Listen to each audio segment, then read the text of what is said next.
My name is Helen Asante. I am an actor, and welcome to the first episode of The Actor's Brand. On this channel, we'll be talking about real life experience, the struggles, navigating through the career as an actor or the career of an actor, how to become an actor, who an actor is, basically everything you need to know about choosing acting as a career. Most importantly, everything you need to know about choosing acting as a career. Once again, my name is Helen Asante. I am an actor. I would add that I am an author, children's book. That's where I'm starting from, children's book. So yeah, welcome and thank you for subscribing, share, like, and send in your comments. Let me know what your experience has been. If you're an actor out there or you want to become an actor, tell me some of your experience so far. I would love to hear from you.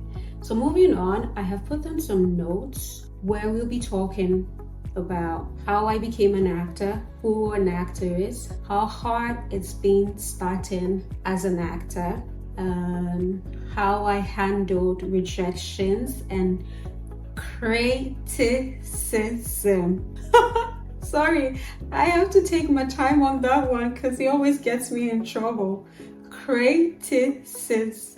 Yes, how I handled rejections and criticism.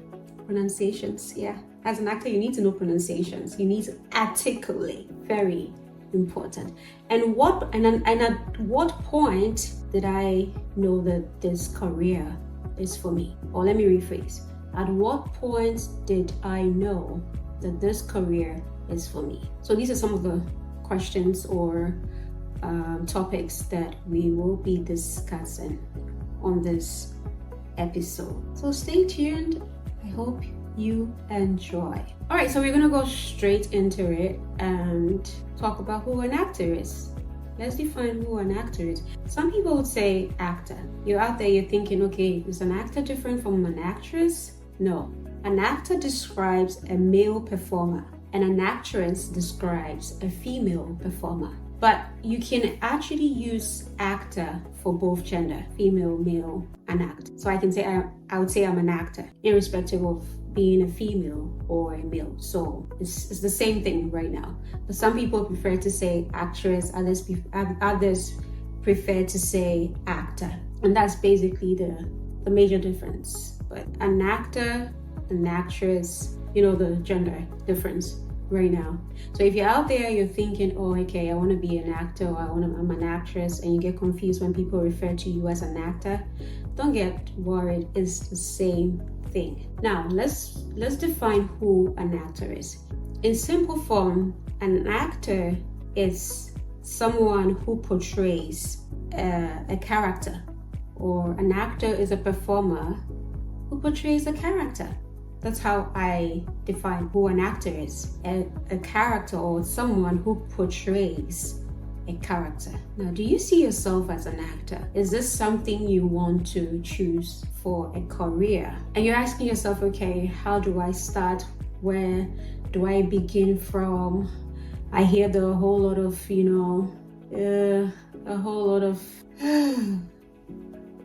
in the industry. I can't find the word, but if I do, I will come back to it. So you're probably asking, where am I going to start from? Or is this even for me? Well, first of all, how I became an actor. Acting for me started in my life way before I even knew who an actor was or what acting is. Growing up, I always found myself doing stuff in front of the mirror. I valued me time. I valued alone time because that's where I get to transform. And I had no idea what that was. I had no idea that was acting or whatever. And I enjoyed it. I would always use the mirror, stand in front of the mirror, and I'm saying something, I'm creating a whole scene, and sometimes I visualize performing in front of huge audience, and I just thought it was those fantasies, this childhood fantasies, this kids fantasies as you grow up, the make-believe games or plays that you play together as kids growing up. You know, the make-believe pretense. They say, I'm the daddy, I'm the mother, I'm this and I'm that. You know, all this childhood. So that's what I thought. I mean, I've done drama in school, and drama back in Africa, it's basically culture dance and all those traditional stuff. There was nothing like a script, you know. So I had no idea, but I had it here. I had it here inside me. Something deep inside. Call it passion, call it love, but it was here for me, buried deep inside. And I knew that, okay, whatever is here needs to come out someday. It needs to come out someday. And mind you, if you're destined to do something, God, in His infinite wisdom, will create the path for you, will put you there.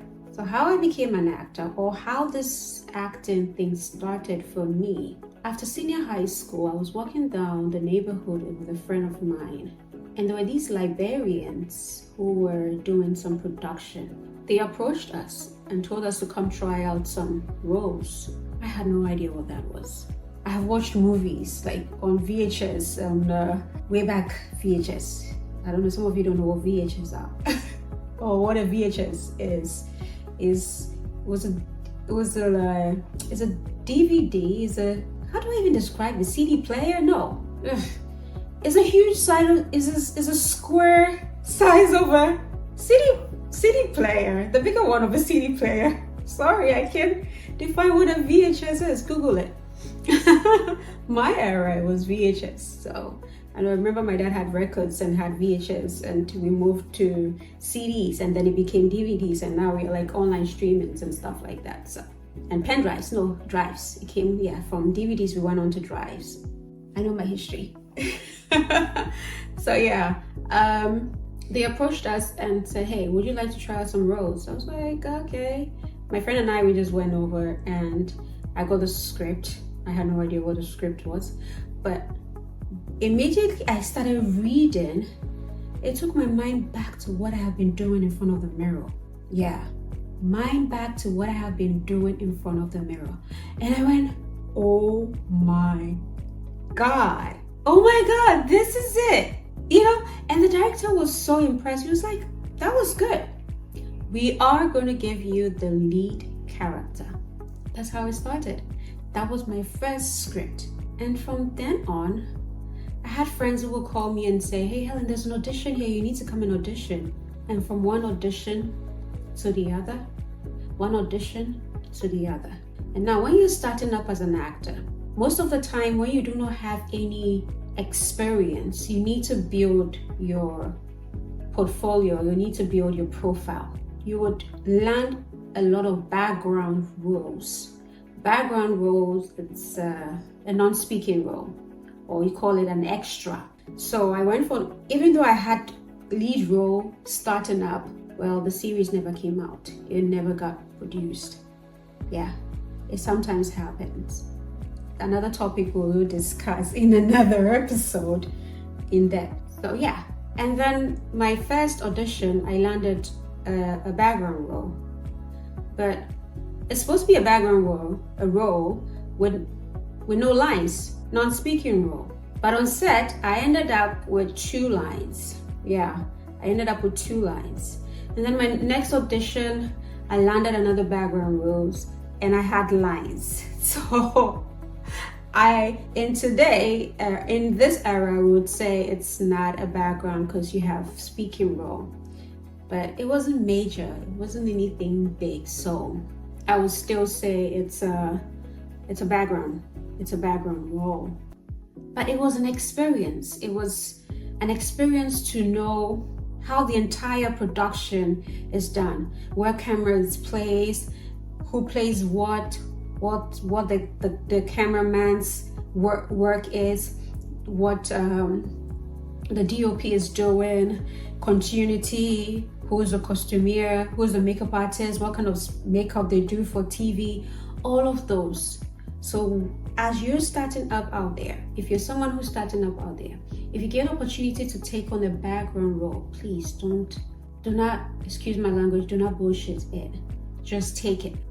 That will be an experience. That will be a milestone or a stepping stone for you to learn and to build connections, to build contact. This industry, this career, if you have talent, great, but connection is everything. Your network is everything. I was fortunate to start by being discovered by a neighborhood friend who was starting a production, and then from then onwards, I started doing auditions. There are people who have stories of being discovered from a restaurant or walking on the streets or recommended by a friend and all of that, but it's not always the case. I worked my way up from the bottom. There was no cutting corners for me. But my first audition was recommended by a friend. So network, very important. You may have the talent, but your network, your connection gets you through the door. And that's very important. Now, our next topic will be how hard it was starting up as an actor. Like I said, I'm fortunate to say it wasn't so hard from the beginning because, whatever you give me, whatever script I get, it takes me back to all the practice I have done in front of the mirror. Now, let the mirror be your friend. If you're starting up, you have phobia for acting or doing something in front of people, let the mirror be your audience. Always do practice in front of the mirror. It helps a lot. It takes the shyness away. I am a very shy person. People don't believe me, but I am a shy person. But when I see camera, light, action, it goes away. Because I go into that zone, I go into that mood, that person that used to be performing in front of the mirror all the time. So starting, it wasn't so hard, getting auditions, getting roles and all of that. It became hard when my career was picking up. As my career was picking up, mind you, there are a whole lot of people with talents out there that want the position that want the recognition that you're getting. It became hard when there was a lot of competition. There was a lot of, talents out there, so everybody is doing something to get the role. So it became very hard. In the mid of my career, I started experiencing, difficulties with getting roles and all of that. I would say there were a whole lot of I wouldn't say competition, but there were a lot of talents coming up. So talents that would do anything to get the role. Yeah, that is also another interesting topic that we would dive into.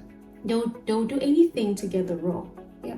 So if you are like if you have your principles and say, hey, I'm getting my role through auditions and nothing else, it's hard. I remember going 3 months, 4 months, no calls for roles or no auditions, here and there, and I didn't have work as an actor. So in my mid-career, things started getting hard for me. Truth is, it got hard. It got hard, and it's not all rosy.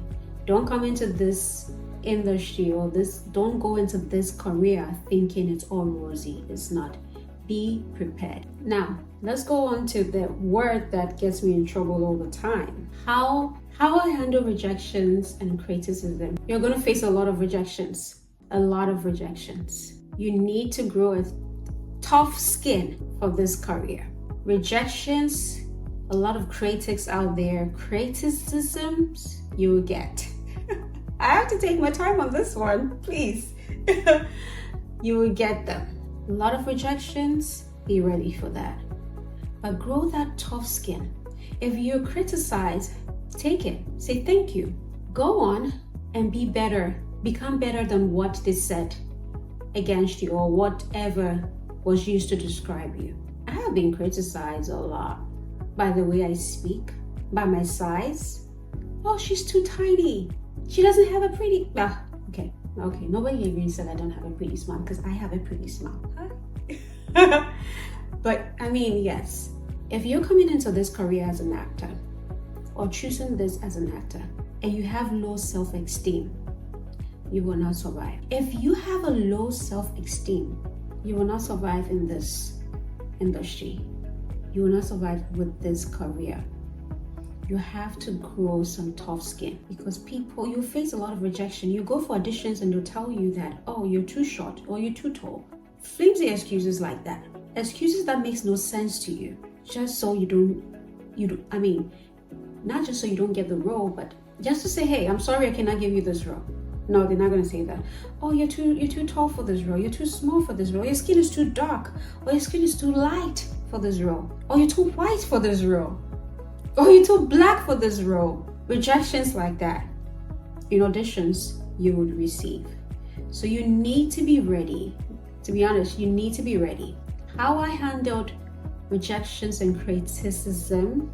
I remember one time a director said that, oh, she's too tiny for a role, so I didn't get it. Did I cry? Oh God, I have cried so many times in my career. I have cried. But I encourage myself. I say, hey, I'm gonna go somewhere I'm appreciated one day. I'm gonna go somewhere where my size or my body type is appreciated. This is just a stepping stone. I cry a little, but I pick myself back up again. So you will get certain rejections and criticisms that does not sit well with you, but it should not stop you. It should not stop you. It should not, you feel discouraged a little bit, but pick up yourself. Know why you're choosing this for a career. I could have been a lawyer. I mean, it's not too late. I could have been a journalist. I could have been a real estate agent or go into real estate. Not too late as well. But I chose this for a career, and God being so good, I have survived through, and I am still surviving through it all. So be ready. Be ready. Take rejections as they come. Take the criticisms, but be better from there. Build from there. Let it strengthen you. Don't let it break you and discourage you. Let it encourage you to say, hey, I'm better than what they're saying. I'm better than what I am. Not too tiny. I am unique. And if you don't see that, that is your problem. And if you don't have the foresight to see that I'm a talent, that is your problem. And for me, I have a strong self-esteem, I would say. So yeah, that has helped me. That has helped me overcome the rejections and the criticisms and all of that. Yeah. So yeah, okay. Moving on. Okay, now let me rephrase the question. Did I get family support as an actor or surviving as an actor? Sometimes you don't get roles, you don't get jobs coming in. Yes, I do get family and friends support. Like I said, I've gone 6 months without working. There's been family and friends that will be there for me, and as an actor with values and principles and ethics, I think I'd rather be hungry than to go back door for a role. I mean, starting my career, I have done a whole lot of roles. I've played a whole lot of roles that, looking back, I'm like, did I really take this job? Did I really star in this movie? Oh my God. But it's all experience. It's all experience, and it was all part of the learning process. I always knew I'm going to take my career on the international level. And now that I'm living abroad, living abroad, chasing my career. Yeah, I would say that all those experience has been great, and I wouldn't trade that for anything. I'm glad I went through that process back in Africa. I'm glad that I worked on a lot of projects back in Africa, starting my career as an actor, and I wouldn't trade that for anything. It's made me a better person who I am today. It's built me up, and for me, I would say that I'm only starting. I am an actor, experienced actor who is starting all over again. If I need to describe myself, I am an experienced actor who is starting all over again. Why am I saying this? Now that I'm trying to transition let me not give you too much. Let me not give you too much. Let's move on to our next topic, our last topic for this episode. At what point did I know that this career is for me? Oh, what point? I think going back to 2016, I had come back from London and I went through some series of, depression, and I'll say I lost myself a little bit, And I just gave up. I'm like, you know what? I don't want to do acting anymore. I don't want to choose this career path anymore. I have an NGO. I'll focus on my NGO, helping people, giving back to the society, giving back to communities, especially children, and write books, write scripts and sell them out, or probably produce something, but I don't want to act anymore, you know? It's not for me anymore. I don't want to do it anymore. And through mid 2016, I had not work. And yeah, I gave up, but it was still here. Ironically, I mean, let me just say that God has a sense of humor. Every time I say, God, I don't want to do this anymore. If this career is truly for me, if it's my calling, then show me. And that is when I will have more passion to write a script, get some storylines and write a script. That will be when I will be more enthused to write something. And I'm like, did I not just say I don't want to act anymore? Yeah, the passion is always, it never goes away. The passion is there and it never goes away.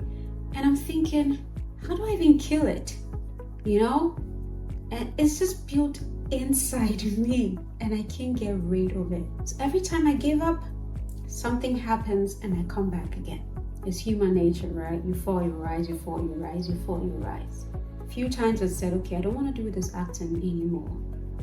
That's when the passion for acting, for the craft, increase. It builds up. And at that point, I'm like, okay, I can't see myself doing anything else. Everything film, everything production is my calling. I can't see myself doing anything else.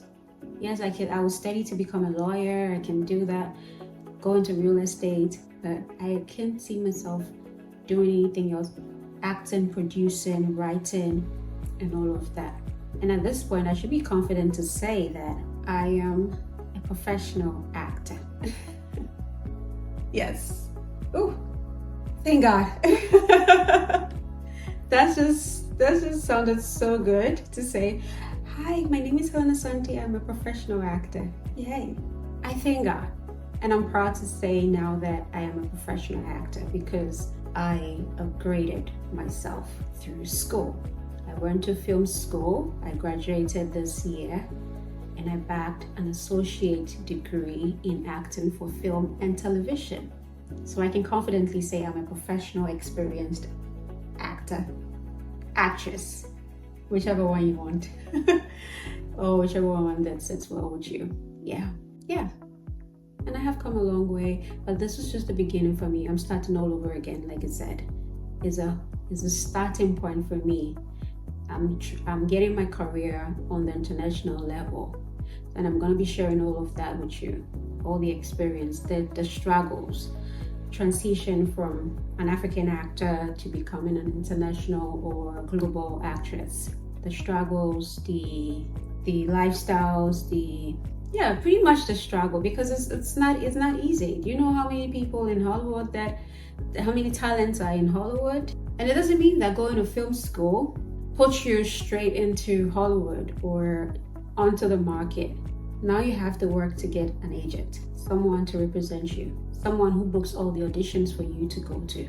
So much for watching. I hope you're inspired, and it's a wake-up call for you wherever you are.